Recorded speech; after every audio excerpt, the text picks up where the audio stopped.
Victoria Carlton. I'll be doing a speech on Jane Goodall. Jane was born April 3rd, 1934, in London, England. Her father, Mortimer Herbert Morris Goodall, was an engineer, and her mother, Vanna Morris Goodall, was a successful novelist. When Jane was around 2 years old, her mother gave her a stuffed toy chimpanzee, which she still possesses today. Jane was a good student, but she had much more interest in being outdoors and learning about animals. She loved animals so much that by the time she was 11, she dreamed of living with the animals in Africa. When Jane was 18, she had completed secondary school and began working. She worked as an assistant editor for a film studio and also as a waitress. She was trying to save up enough money to make her first trip to Africa. But at the invitation of a childhood friend, she went to visit South Kenya. She soon met the famous anthropologist Louis Leakey, who hired Jane as a secretary and invited her to participate in an anthropological dig.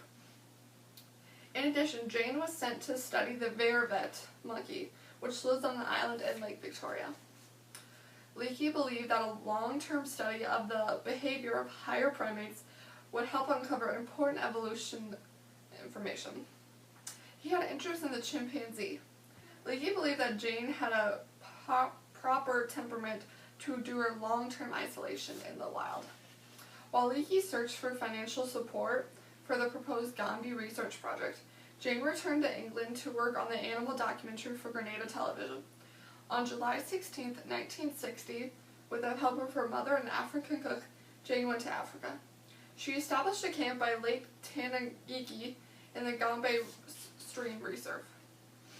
Her first attempts to observe closely a group of chimps failed miserably. She could not get any nearer than 500 yards. Right before the chimps fled, she found another group of chimps. She established a non-threatening pattern of observation. She appeared at the same time every morning near one of their feeding areas.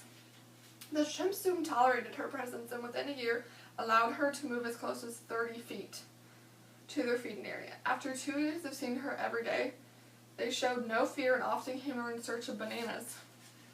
Jane established the term Banana Club. It was a daily feeding method to gain the chimps' trust. Using this method, she became closely acquainted with more than half of the reserve's 100 or more chimps. She imitated their behaviors, spent time in trees with them, and ate their food. She is credited with making the first recorded observations of chimps eating meat and using and making tools. She also observed that chimps throw stones as weapons, use touch and embrace to comfort one another, and develop long-term familial bonds. Jane's fieldwork led to the publication of many articles and 5 major books. In The Shadow of Man, her first major text, appeared in 1971. The book, a field of study of chimpanzees, bridges the gap between scientific and popular entertainment. In 1973, Jane was appointed honorary visiting professor of zoology at the University of Dar es Salaam in Tanzania, which she still holds today. To preserve the wild chimpanzee environment, Jane encourages African nations to develop nature-friendly programs. Her efforts on behalf of captive chimps have taken her around the world on a number of lecture tours. She's outlined her position strongly in her 1990 book, Through a Window. Jane has openly declared her opposition to militant animal rights groups who engage in violent and destructive demonstrations. In 1989, the book, The Chimpanzee Family, was written specifically for children. The book received 1989 UNICEF Children's Book of the Year award. Jane used that prize money to get the text translated to Swahili.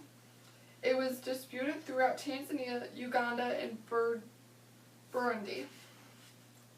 In recognition of her achievements, Jane received numerous honors and awards, including the Gold Medal of Conservation from the San Diego Zoology Society in 1974, J. Paul Getty Wildlife Conservation Prize in 1984, the Schweitzer Medal of Animal Welfare Institute in 1988, the National Geographic Society Sentinel Award in 1988, the Kyoto Prize of Basics in Science in 1990.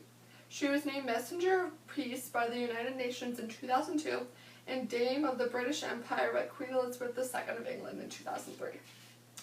Many of Jane's endeavors are conducted under the Jane Goodall Institute of Wildlife Research, Education, and Conservation, a nonprofit organization located in Richfield, Connecticut.